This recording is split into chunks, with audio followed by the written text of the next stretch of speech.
Rosendo Fraga, buenas noches, ¿cómo estás? ¿Qué tal? Gracias por invitarme. Bueno, hablábamos hoy al principio con Sergio del tema del San Juan, familiares que ya se movilizan, que dice que les mintieron, la Marina que dice búsqueda y no rescate. ¿Cómo estás viendo esta parte? Bueno, yo creo que, ¿no es cierto?, me da la impresión que como conflicto, porque esto en última instancia es un conflicto, ¿no es cierto?, está escalando, ¿no es cierto?, con el transcurso del tiempo en lugar de reducirse. Hay problemas o conflictos que el tiempo los atenúa o a veces los resuelve. Otros problemas que el tiempo, ¿no es cierto? Creo que este conflicto está escalando en la medida en que se ha ido prolongando la búsqueda del submarino. Esto me parece que en lugar de haber bajado el nivel de conflicto, lo ha incrementado. En paralelo aparece otra cuestión, que es la discusión, debate, cuestionamiento sobre la política de defensa. Me parece que el gobierno no encontró la solución, digamos, la estrategia para ninguno de los dos problemas todavía. Que el presidente el viernes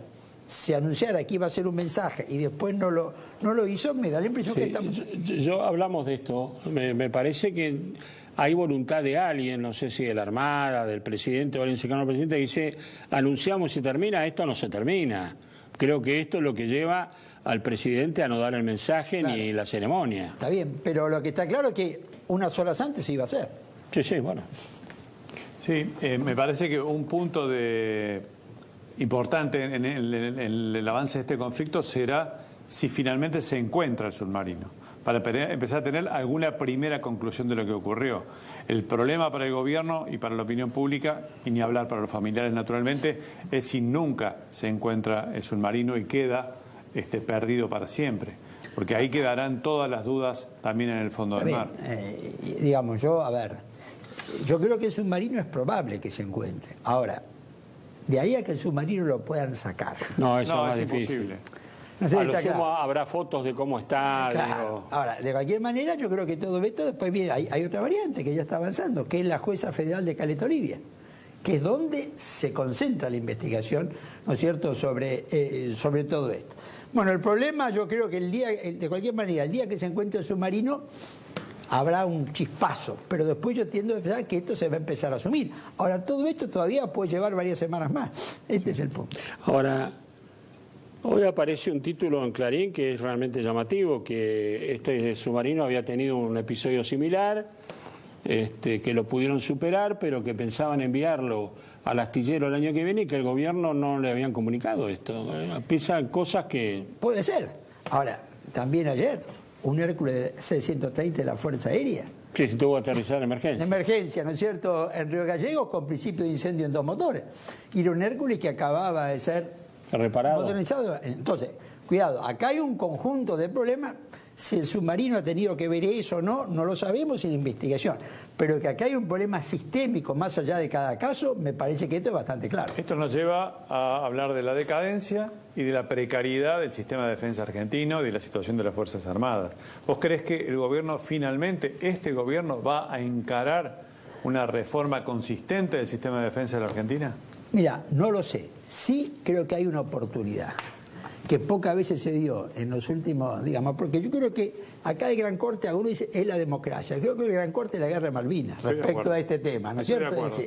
Es la guerra. Vos te encontrás con una coyuntura que el gobierno cometería un error si la desperdicia para hacer una reforma militar. Ayer en la encuesta, ¿no es cierto?, en La Nación se publicó una encuesta y dice 80% cree que hay que reequipar las Fuerzas Armadas.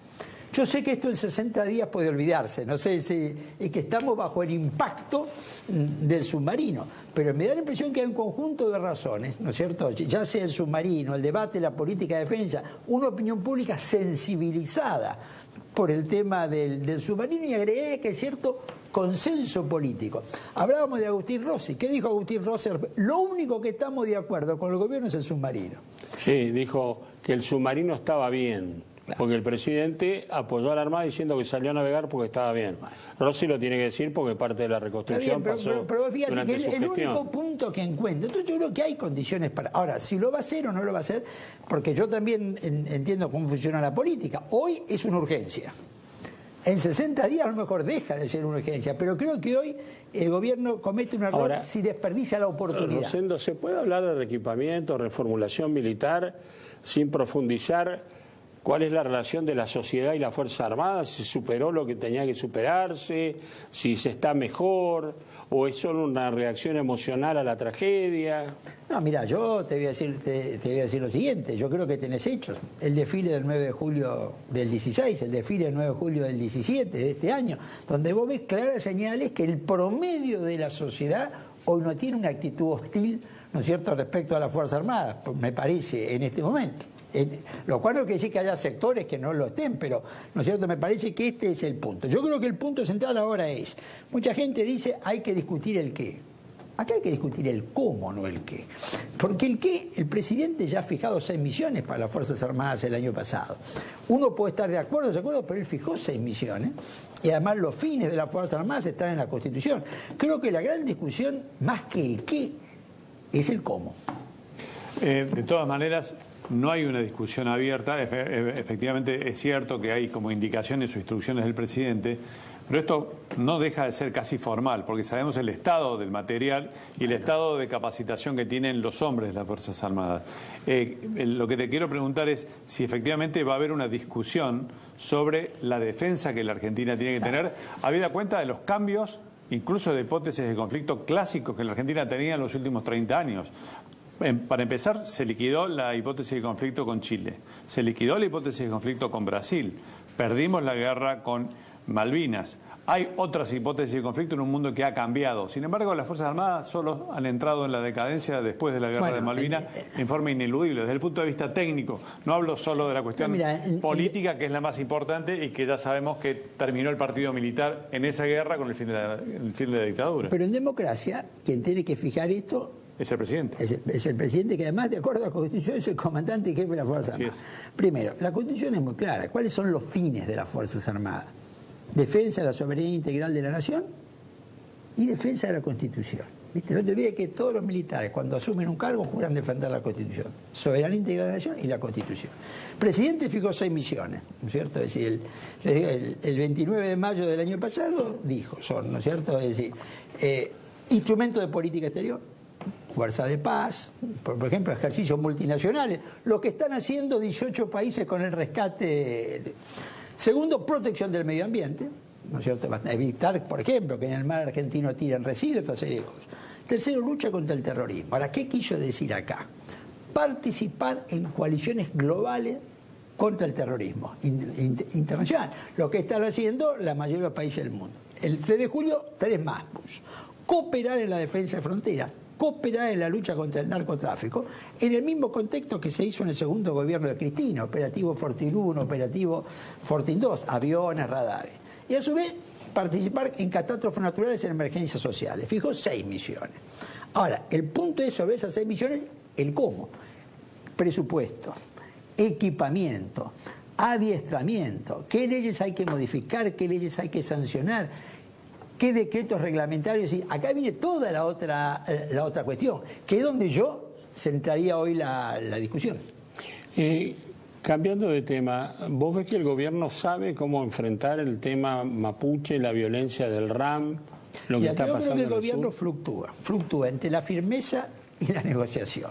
Me parece que el gobierno, ¿viste? Sí, a veces opta por la firmeza, a veces opta por la negociación. Yo creo que el gobierno, y supongo que el presidente, está con la firmeza, pero después cuando la bajás a la realidad te encontrás con que las circunstancias te obligan a la negociación. Es el caso de este fin de semana. Bueno, firmeza, pero tengo la reunión del G20 en Bariloche, de todos los viceministros de Economía, vicepresidente del Banco Central. Y entonces, me parece que estamos. Creo que todo esto a su vez requiere primero un enfoque político, que me parece que todavía no está. Que es además histórico político, yo te diría, más que político, donde sí. Digamos que se ha convertido en un problema que el presidente tiene en agenda, que ya no se puede ignorar esto. Yo te diría... máximo teniendo reuniones acá, la Organización Mundial del Comercio, durante todo el año que viene G20. Bueno, mira, el submarino y los mapuches son los dos imponderables que han irrumpido en los últimos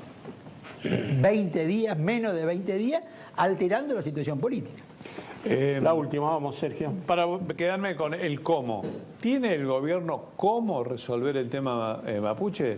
más allá de la Gendarmería y su experiencia, más allá de la Prefectura y esta nueva experiencia. Hablo de Maldonado, hablo de Nahuel. Mira, yo creo que Sí, acá dos muertes en dos casos relacionados, ¿no? Yo haría lo siguiente, primero, por eso creo histórico-político. Es decir, el concepto de los pueblos ancestrales no lo reconoce ningún Estado del mundo. Ningún Estado del mundo en el concepto que lo están planteando. Ahora, hay una cantidad, desde el siglo XIX, de leyes del Congreso argentino que adjudicaron tierras a los pueblos indígenas. Tenemos que agarrar todas esas leyes y ver en qué situación se está. Es decir, 1895, el presidente, en ese momento José Evaristo Uriburu, ley del Congreso, le otorga, ¿no es cierto?, 24.000 hectáreas en Neuquén al cacique Namuncurá. 1900, segunda presidencia Roca, ley del Congreso, se le adjudican 30.000 hectáreas al cacique Saigüeque en Chubut. Todas estas son decisiones del Estado argentino que hay que revisar. Yo lo que haría es tomar todas las decisiones del Estado argentino que le han otorgado tierras a los indígenas y a partir de ahí empezar, ¿no es cierto?, caso por caso, a ver dónde están, qué pasó y encontrar soluciones. Rosendo Fraga, fue un gusto. Muchísimas gracias. Gracias.